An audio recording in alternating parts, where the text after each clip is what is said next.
തൻ്റെ കീഴിൽ ജോലി ചെയ്യുന്ന തൊഴിലാളിയോട്, പ്രത്യേകിച്ച് സ്ത്രീകളോട് ഇങ്ങനെയാണോ പെരുമാറേണ്ടത്? ഈ നാറിയെയൊക്കെ എന്താ നമ്മൾ ചെയ്യുക? Hello guys, welcome back.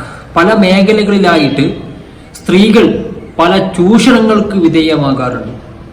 ഇപ്പൊ നിങ്ങൾ കണ്ടുകൊണ്ടിരിക്കുന്ന ഈ വീഡിയോ കൺസ്ട്രക്ഷൻ മേഖലയിൽ ജോലി ചെയ്യുന്ന, തൊഴിൽ ചെയ്യുന്ന ഒരു സ്ത്രീയോട് ഈ സൂപ്പർവൈസർ വളരെ മോശമായിട്ട് പെരുമാറുന്ന ഒരു രീതിയാണ്.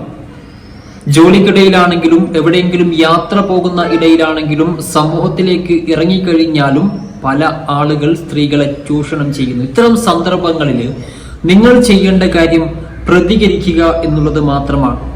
നിങ്ങളെല്ലാം കണ്ടും കേട്ടും സഹിച്ചും നിന്നു കഴിഞ്ഞാൽ അവർ വീണ്ടും വീണ്ടും ഇത് ചെയ്യുകയുള്ളൂ. നമുക്ക് ഈ വീഡിയോ ഒന്ന് കണ്ടുനോക്കാം. എല്ലാവരും വീഡിയോ ഒന്ന് ലൈക്ക് ചെയ്ത് കാണാൻ ശ്രമിക്കുക.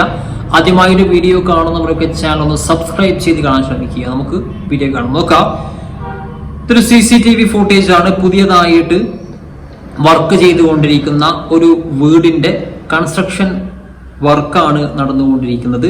ആ ഫോണും വിളിച്ചു വരുന്ന ആ ഒരു മാന്യൻ ആണ് സൂപ്പർവൈസർ. അദ്ദേഹം പുറത്ത് മാത്രമേ മാന്യനായിട്ടുള്ളൂ. പക്ഷേ ഒരു സ്ത്രീയെ തനിച്ച് കിട്ടിക്കഴിഞ്ഞാൽ അയാളുടെ സ്വഭാവം അങ്ങോട്ട് മാറും. നോക്കാം.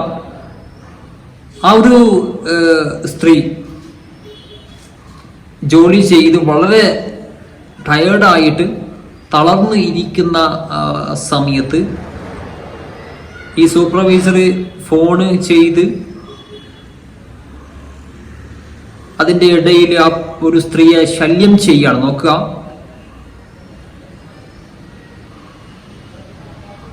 തൻ്റെ കീഴിൽ ജോലി ചെയ്യുന്ന തൊഴിലാളിയോട്, പ്രത്യേകിച്ച് സ്ത്രീകളോട് ഇങ്ങനെയാണോ പെരുമാറേണ്ടത്?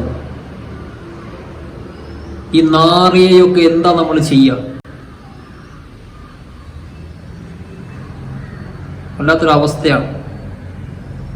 സോ സ്ത്രീകൾ പ്രതികരിക്കുക, ഷെയർ ചെയ്ത് കൊടുക്കുക. ഒരു തള്ളു കളിയപ്പോൾ അവരവിടെ വീണു കേട്ടോ. എന്തായാലും